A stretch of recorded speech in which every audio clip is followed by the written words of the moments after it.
Season can be a hectic time for farmers, especially when the weather doesn't cooperate. News 10's Blake Dollier joins us now live from Vigo County. He spent the day with the local farmer. He explains how that farmer's dealing with less than ideal weather conditions. Blake. Susie, this planting season has started with a little bit of a hectic start with weather. From temperature swings to the threat of storms, it has been hectic for farmers, and that can make things difficult to get out in the fields and for them to get to work.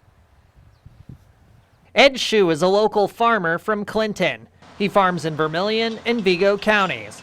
He says for farmers to plant, the ground needs to be at least between 50 and 55 degrees to get started. We did get started, and then the weather kind of changed, and it went back to winter, and ground temperatures lost about 20 degrees. Fortunately for Shue, he only lost a couple days of work because of that.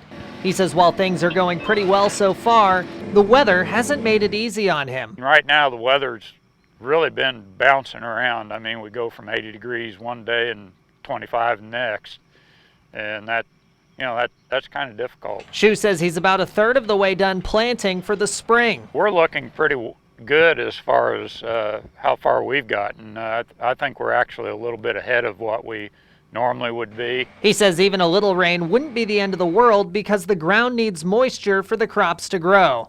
He says if the weather cooperates and the ground temperatures stay above 50 degrees, things will all work out come harvest. About as hopeful as we always are. I mean, you always go into it pretty optimistic, at least we do.